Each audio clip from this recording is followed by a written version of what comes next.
basically opens the whole board for us.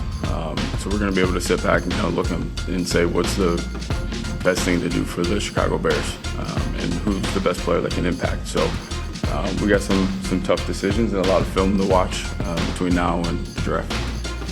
Ryan Poles said it. He feels like the Bears are in position to take best player available in the NFL draft, which is less than a month away. So does that mean running back Ashton Jeanty or adding more young depth to the trenches? It's the question we'll all be asking for the next month and what this week's show is surrounded around as Luke Canellis joins me on the offseason.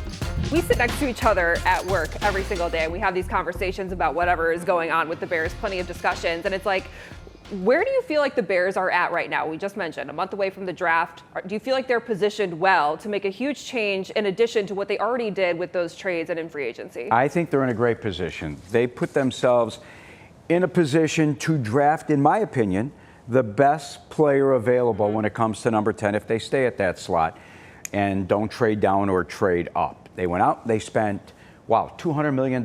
They give out $200 million in contracts. With the trades they made through free agency, they went and they secured the interior of the offensive line, which we knew they needed to do. Can't have Caleb Williams going out there getting sacked 68 times. Can't have your running game averaging only 3.5 yards a carry, which was last in the NFL.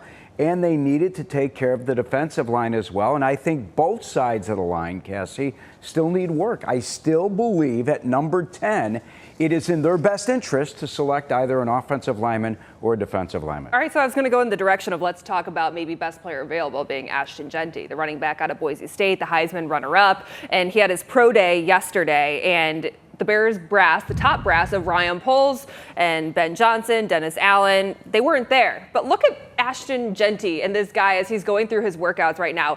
People are saying that this guy could be a generational talent. If he is the likes of a Saquon Barkley, if he can be a game wrecker or a game changer like a Jahmyr Gibbs, Derrick Henry, and he's available at 10, how do you justify maybe the Bears passing on him, given the fact that they've already made some moves, as you just said, on the offensive line, and not taking a guy as the running back, like the position, its value is up again. It's not the same as it was a couple of years ago. I'm not going to dispute what this guy has done, or at least what he did last year when he finished second in the Heisman Trophy balloting.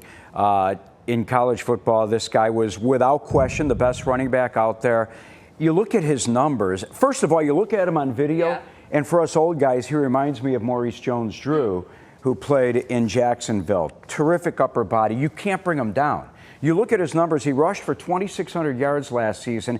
2,000 of those yards, folks, came after contact. Those 2,000 yards would have still led college football. And he's really good at catching the football as well. Terrific talent. I think we talk more about Ashton Jeanty being the right fit for the Bears because of head coach Ben Johnson and what he did in Detroit. He had David Montgomery, but still convinced general manager Brad Holmes to spend the number 12 pick in the draft on Jahmyr Gibbs, which was a terrific move, had over 1,200 yards, 11 touchdowns last season, and gave those two the nickname Sonic and Knuckles. Thank you very much, because I couldn't think of it right there. So I think that they can't go wrong at number 10 if they were to stay there. But if you pressed me, Cassie, on really what I think this team needs, absolutely, I'd still like to see a left tackle compete with Braxton Jones. I'd still like to see another pass rusher. You look at Montez Sweat, and I know that we get caught up in saying, well, Sweat had no help on the defensive line. If you look at his career numbers, over the course of a 6-year career, he has averaged 6.9 sacks per season. 5.5 last year, 12.5 the year before. Two different teams. Two different teams the year before. So he's not a great pass rusher, and I'm not sure the Bears are getting full value for the 4-year, $98 million contract they gave him. So I truly believe this team could use another guy to go after the quarterback. I want to go back to Ashton Jeanty really quick because he's a hot topic right now.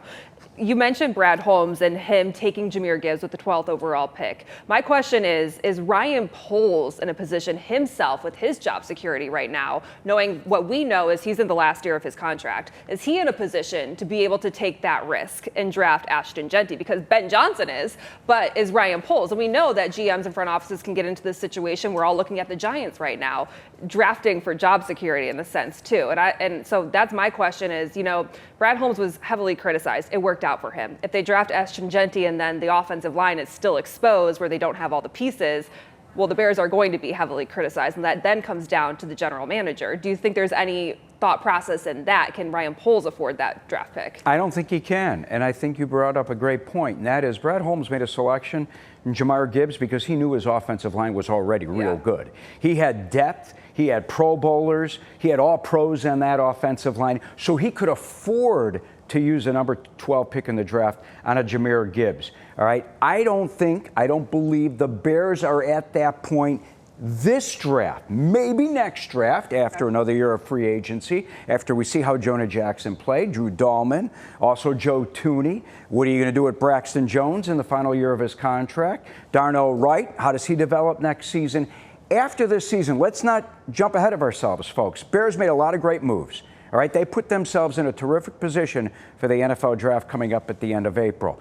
But the Bears aren't going to win the Super Bowl this season. A lot of people are saying that the moves that they did make do have them in position to make the playoffs. I'm all about them winning 9-10 games and getting into the playoffs. But you can't sit and tell me with a straight face that they're as good as Philadelphia today, that they're as good as Detroit, a healthy Lions team, that they're even as good as San Francisco, healthy. The Bears aren't there yet, but they're on the way. So I'm in agreement with you that I feel like they should go after either offensive lineman or defensive lineman, edge rusher, but I'm more in favor of building up the offensive line. Also worth noting that Matt Pryor signed with the Eagles this week, so he's not returning, and he was a depth piece that was very serviceable for the Bears. So go after another left tackle. The Bears, full brass, though, was at Ohio State for their pro day. Obviously, Ohio State, national champions. They have a ton of NFL talent that's coming out of that school right now, so it makes sense why they were there. Some interesting prospect would be Josh Simmons. Started 13 games at left tackle for Ohio State in 2023, 6 games at left tackle in 2024 before suffering a season-ending injury. That was a torn patellar tendon. But you look at his measurables right there, 6'4", 312 pounds. He has 34-inch arms. He had a 74.4 PFF overall grade. No sacks allowed and no hits allowed in 2024, just 1 sack allowed in 2023. My concern with this is that he is coming off the injury. A lot of people said if he didn't suffer that injury, he would be the #1 tackle prospect coming out of the draft, given the fact that he played at Ohio State. But you're already dealing with a left tackle in Braxton Jones that had a season-ending injury. He just posted on his Instagram story that he's finally out of his boot. Say he's cleared sometime this spring. Say it's pushed back till you're in training camp. I don't know what the exact situation is right now. I would be concerned with spending your 10th overall draft pick on some guy who's not fully healthy. So to me, that would be a trade back situation in which we've seen Ryan Poles do before historically. Daniel Jeremiah has him as his 35th overall prospect. He did do a brief workout at his pro day just 5 months after that patellar tendon tear. But that one's more of a concern for me, and I would rather take the risk on a Will Campbell, despite the short arms, although they did grow. They did grow. They're 33 inches now. What do you think of a Will Campbell? And it sounds like more often than not, people are saying there's a huge possibility that he's going to be there at 10. All right, let's first talk about Bears brass and head coach Ben Johnson being at Ohio State's pro day and not out there watching Ashton Jeanty. Well, not only are they looking for offensive line help at Ohio State, but they got a couple of good running backs as well. Deep and class. as you touched on it, 4 picks amongst the first 72 selections out there the Bears are blessed with. So I'm not sure you use the number 10 pick. Matter of fact, I know you don't use the number 10 pick on Josh Simmons.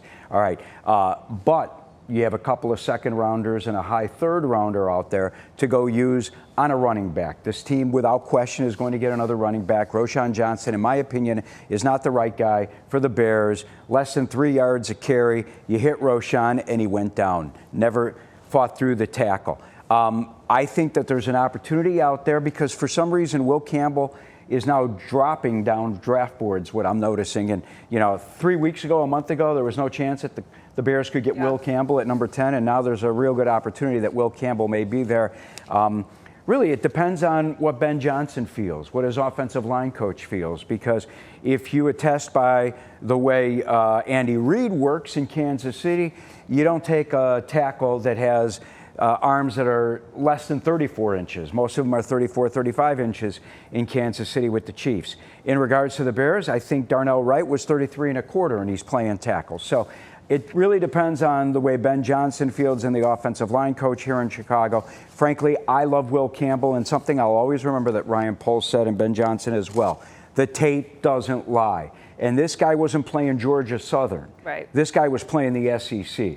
And it's exactly what Will Campbell said to the media the other day when they asked him about being criticized for his short arms. Can you imagine? Yeah. He said, no one brought up my arms Right. during the season. Now my arms are a big deal because of what happened at the scouting combine. Yeah, they always just say, roll the tape. Still to come, new coach, new system. So what does that mean for Caleb Williams in year 2? And owners' meetings are next week in West Palm Beach. What is Lou asking the Bears brass? We discuss it next on the Offseason.